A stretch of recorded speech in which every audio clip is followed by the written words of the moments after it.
UPSC जैसी CGL परीक्षा को लेकर आज 22वां दिन है और रांची में प्रोटेस्ट कर रहे छात्रों ने यहाँ पे कुछ बातें रखने की मांग की है, जिसमें उनकी मांगे 98% पूरी सरकार ने आश्वासन करने की कोशिश की, बट जो 2% है वो अभी तक पूरी नहीं हुई है। तो आज हम हैं यहाँ पे जयपाल सिंह मुंडा स्टेडियम में, और हम यहाँ पे कुछ हमारे छात्र हैं जिनसे हम बात करना चाहते हैं। तो ये भाई साहब कुछ भगत सिंह के तस्वीर लेके बैठे हैं, तो चलिए आज इनसे पूछते हैं कि यहाँ पे क्या हो रहा है। पहले तो आप करेक्ट कीजिए यही बात। तो गवर्नमेंट ने सिर्फ हमारी 2% ही बात ही मानी है। 98% हमारी बात अभी गवर्नमेंट ने नहीं माना है, इसलिए हम ये कंटिन्यूस प्रोटेस्ट 23 से हम लोग कर रहे हैं। दूसरी ओर है, आज हम लोग जेपीएससी जैसे रिफॉर्म मंच की ओर से हम लोग राहुल गांधी और हेमंत सोरेन का पुतला दहन करेंगे अल्बर्ट एक्का चौक में। आज जिस तरह से आपने बोला भगत सिंह की तस्वीर लेकर हम बैठे हैं, आज वक्त की पुकार है सिर्फ हमारे लिए, पूरे देश के स्टूडेंट्स के लिए। तो आप भगत सिंह के रास्ते पे चलिए। हम लोगों ने इतने दिनों तक 22 दिनों तक गांधी जी के रास्ते पे चल के देखा है, कुछ होने की वाली नहीं है।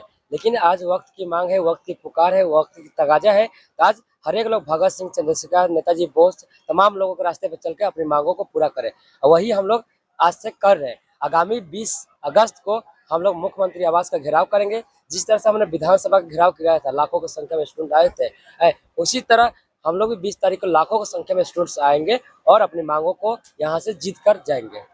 आपने जैसा आपने कहा कि आप लोग मशाल जलाने वाले हैं, तो मशाल पुतला जो है वो सरकार की होगी, राहुल गांधी की होगी, तो सरकार में किस किस की आप पुतला जलाने वाले हैं? ऑलरेडी 2 दिन पहले हमने जो हमारे मंत्रिमंडल में लोग हैं उनका पुतला दहन किया था। आज हम लोग विशेष रूप से राहुल गांधी और हेमंत सोरेन का पुतला दहन करेंगे। और शुरुआत में आपने मुझे कहा कि आपकी 2% जो मांगे हैं वो सिर्फ पूरी हुई है और 98% मांगे हैं जो वो पूरी नहीं हुई है। तो आप बताना चाहेंगे कि आपके 98% मांगे जो है उसमें क्या क्या जुड़े हुए हैं? सबसे पहले सीजीएल को रद्द करने की बात है हमारी।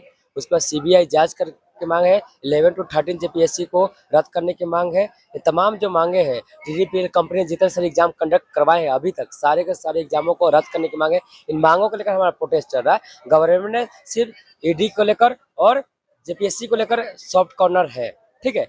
हम लोग बार बार बोल रहे हैं रियायत देने के लिए।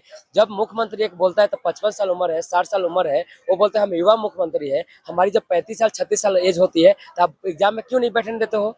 कम से कम हमारी उम्र तो 45 साल होनी चाहिए, 42 साल होनी चाहिए। गवर्नमेंट नहीं कर रही है। बहुत सारे यहाँ पर ऐसे कैंडिडेट है जिसका लास्ट अटेम्प्ट है, 35 साल उम्र हो चुके हैं। मेरा खुद 30 साल 31 साल उम्र हो रहा है। हम लोग क्या करेंगे? तो है तो सवाल सरकार जवाब देगी ना हमारी। सरकार देखिए, हाँ, अभी क्या बोलती है, इस तरह से हम लोग को फुटबॉल खेल रही है यहाँ पर Jaipal Singh Munda stadium, hockey stadium में फुटबॉल हमारे साथ खेला जा रहा है। सरकार जो है, प्रशासन उनकी आती है, यहाँ पर जो जेपीएससी के कैंडिडेट है उनको बोलती है तुम्हारी मांग तो पूरी हो गई है, तुम लोग यहाँ क्यों है? एडमिट कार्ड चेक कर उनको भगाने का प्रयास करिए। लेकिन सरकार ये भूल रही है। तो जेपीएससी हो, जेसीसी हो, सीजीएल हो, तमाम मांगों को लेकर आंदोलन हम लोगों ने अपने खून पसीने से यहाँ पर सींचा है। हम लोग जब तक पूरी मांग मानी नहीं जाएगी, हम लोग यहाँ से हिलने वाले भी नहीं है, ठीक है। हमें कहीं दूसरे जगह उठा के पुलिस ले जाए जबरदस्ती, वो अलग बात है। लेकिन जहाँ पर हम लोग चावल के दाने हैं, गेहूं के दाने हैं, जहां भी हमें फेंका जाएगा हम वहां पर उपजेंगे। लेकिन अपने अधिकारों को लेकर लड़ते रहेंगे जब तक हमारी जीत सुनिश्चित नहीं होती है। और हम लोग भगत सिंह के मार्ग पर ही चलेंगे। आज समय की पुकार है, तो भगत सिंह के अलावा ऐसा कोई भी नहीं है जिनका मार्ग पर चलकर। आप भगत सिंह ने बोला ना था, धमाके की जरूरत है, बहरों को सुनाने के लिए एक धमाके की जरूरत है। तो वो धमाका 20 अगस्त को मुख्यमंत्री आवास के समक्ष हम लोग देने के करेंगे। जो सरकार बहरी गूंगी हो गई है,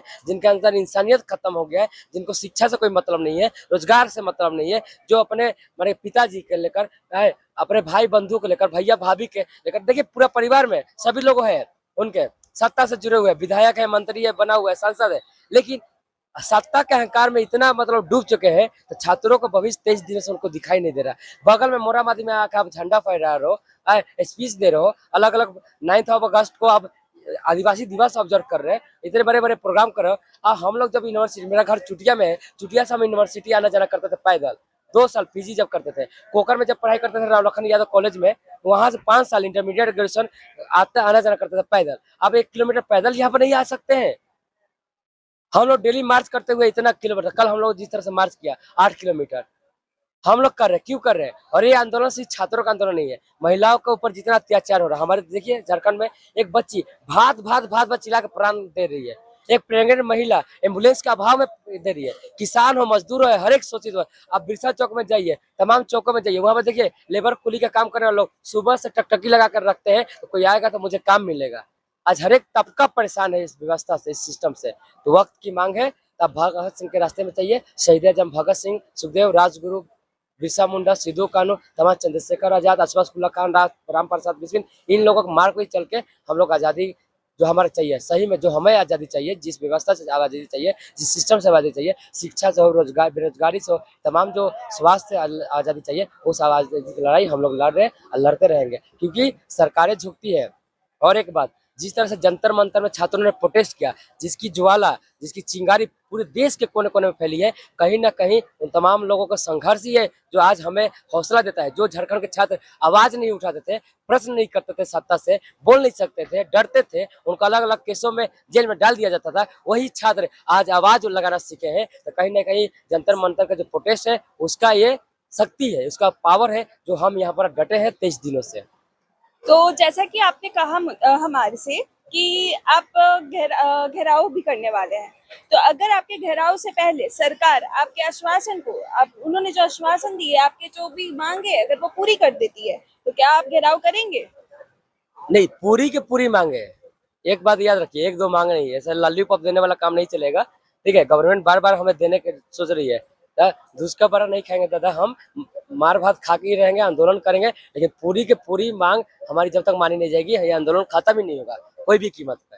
ठीक है, सरकार बार बार प्रयास कर रही है, तो आंदोलन को किस तरह कुचला जाए, खत्म किया जाए। क्योंकि 15 अगस्त से पहले से 8 अगस्त से सरकार हम लोग बहुत टॉर्चर कर रही है, प्रशासन आकर टॉर्चर करिए, रात में आकर छात्रों को परेशान कर रही है, लेकिन हम लोग डटे रहेंगे, लड़ते रहेंगे जब तक हमारी जीत सुनिश्चित नहीं होती है।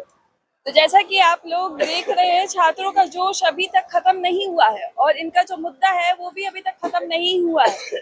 प्रशासन और सरकार अपने आश्वासन दिए जा रही है, लेकिन छात्रों के हिसाब से सिर्फ उनकी मांगे सिर्फ 2% ही हुई है पूरी, और 98% उनकी जो मांगे है वो पूरी नहीं हुई है। अब देखना ये है कि सरकार आगे इनकी बात मानती है या नहीं मानती है।